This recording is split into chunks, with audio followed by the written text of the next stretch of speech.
அனைவருக்கும் வணக்கம். எல்லாம் வல்ல இறை பரம்பொருளை வணங்கி அஸ்ட்ரோ ஸ்பிரிச்சுவல் யூடியூப் சேனலிலிருந்து ராம் தர்ஷன் பேசுகிறேன். இன்றைய பதிவு வினைகளை மாற்றும் இறை துகள்கள் என்பதை பற்றி பார்க்க இருக்கிறோம். ராக்கெட் வேகத்தில் பூமியை நோக்கி வரும் லூமினி பெரஸ் ஈத்தர் மாசி மாத மகா சிவராத்திரி மகிமை. லூமினி பெரஸ் ஈத்தர் எனப்படும் ஒரு பிரம்மாண்ட சக்தி மகா சிவராத்திரி அன்று மட்டுமே ராக்கெட் வேகத்தில் ஸ்பிரிங் என்ற தன்மையில் பூமியை நேரடியாக வந்து இறங்குகிறது. இந்த நேரத்தில் முதுகை நேராக வைத்து தூங்காமல் இருந்தால் அபரிதமான சக்தி கிடைக்கும். இதனால் பல நன்மைகள் உண்டு. இந்த சக்தி வேறு எந்த நாளும் கிடைக்காது. எனவேதான் மகா சிவராத்திரி அன்று தூங்காமல் விழித்திருக்க வேண்டும் என்று கூறுகிறார்கள். ஈத்தர் எனப்படும் சக்தி தான் இந்த உலகத்தை இயக்குகிறது. இந்த ஈத்தர் உலகம் முழுவதும் அண்டவெளி முழுவதும் நிறைந்திருக்கிறது. மேலும் பூமி நோக்கி ஒவ்வொரு வினாடியும் வந்து கொண்டே இருக்கிறது. பூமி சூரியனை நீள்வட்ட பாதையில் சுற்றி வருகிறது. இதில் 2 நீள்வட்ட பாதையில் உள்ளது. ஒன்று சிறிய நீள்வட்ட பாதை, மற்றொன்று பெரிய நீள்வட்ட பாதை. பூமி பெரிய நீள்வட்ட பாதையில் இருந்து சிறிய நீள்வட்ட பாதைக்கும் மாறும் நேரம்தான் இந்த மகா சிவராத்திரி நேரம். மேலும் ஈத்தர் என்ற சக்தி எப்பொழுதும் பூமியை நோக்கி வந்து கொண்டே இருக்கிறது. வருடத்தில் ஒவ்வொரு மாதமும் சிவராத்திரி வரும். ஒவ்வொரு மாதமும் வரும் சிவராத்திரியில் ஈத்தர் சக்தி சற்று அதிகமாகவே இருக்கும். ஆனால் வருடத்தில் ஒரு முறை வரும் மாசி மாத சிவராத்திரி மட்டும் அபரிதமாக அளவுக்கு அதிகமாக சக்தி இருக்கும். இதற்கு நிகர் வேறு எந்த சக்தியும் இருப்பதில்லை. எனவேதான் இந்த சிவராத்திரியை மகா சிவராத்திரி என்று அழைக்கிறார்கள். ஈத்தர் சக்தி 2 விதமான தன்மைகளில் பூமியை நோக்கி வரும். ஒன்று ஸ்பிரிங், 2 ஃபால். இதில் ஸ்பிரிங்கிற்கு சக்தி அதிகம், ஃபாலுக்கு சக்தி குறைவு.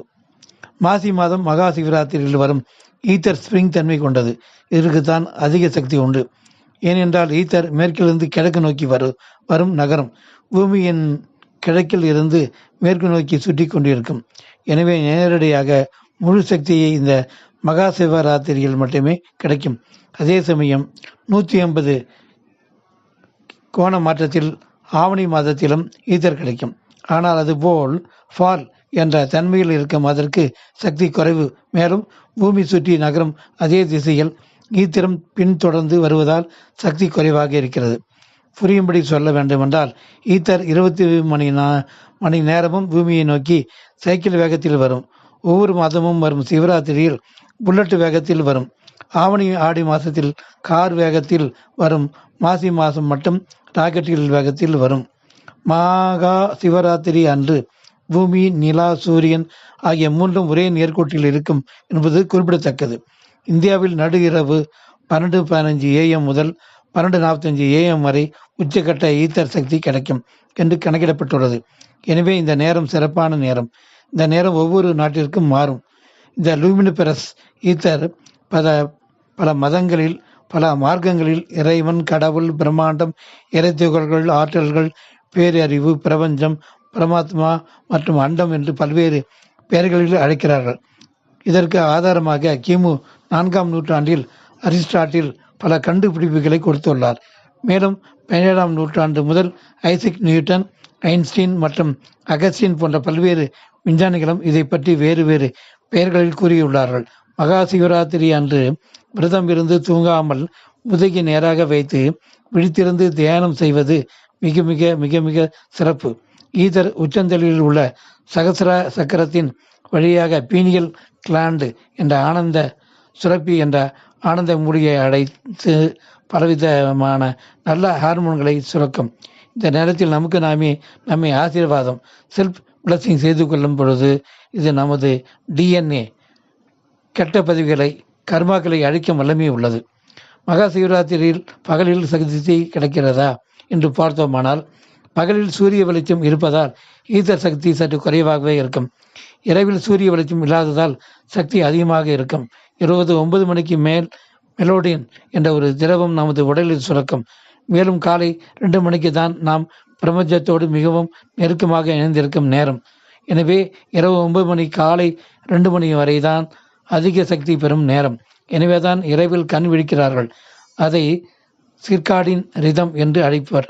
அது சரி, மகா சிவராத்திரி ஏன் இந்தியாவில் மட்டும் இருக்கிறது? மற்ற நாடுகளில் இல்லை என்று கேட்கலாம். அதற்கு நமது நாட்டில் மட்டும்தான் ஆசான்கள் உள்ளபடி அனைவருக்கும் ஓப்பனாக சொல்கிறார்கள். பல நாடுகளில் இந்த விஷயத்தை ஆசான்கள் மட்டும் புரிந்து தான் மட்டும் பயிற்சி செய்து சக்தியை எடுத்துக்கொள்கிறார்கள். மேலும் பல நாடுகளில் இது போன்ற விஷயங்கள் யாருக்கும் தெரிவதில்லை. இந்த ஈத்தரை தான் ஈசன் என்று சிலர் அழைக்கிறார்கள். ஈசனை தான் சிவன் என்று அழைக்கிறார்கள். ஈத்தர் ராத்திரி என்பது தான் சிவராத்திரி என்று கூறப்படுகிறது. எனவே மகா சிவராத்திரி தூக்கம் முடிப்பது அனைத்து மக்களுக்கும் நல்லது. திருமந்திரத்தில் எங்கும் திருமேனி எங்கும் சிவசக்தி, எங்கும் சிதம்பரம் எங்கும் திருநட்டம், எங்கும் சிவமாய் இருத்ததால் எங்கெங்கும் தங்கும் சிவனருள் தன் விலை யாட்டதே. திருமூலர். எங்கும் நிறைந்துள்ளது சிவன் வடிவம், எங்கும் நிறைந்துள்ளனர் சிவசக்தியர், எல்லா இடங்களிலும் சிதம்பரம், எங்கு நோக்கிலும் திருநடனம், எங்கும் உள்ளான் சிவன், எல்லாம் அவன் அருள், நிகழ்பவை எல்லாம் அவன் அருள் விளையாட்டு. இத்துடன் இந்த பதிவை முடித்துக்கொண்டு விடைகிறேன். நன்றி, வணக்கம்.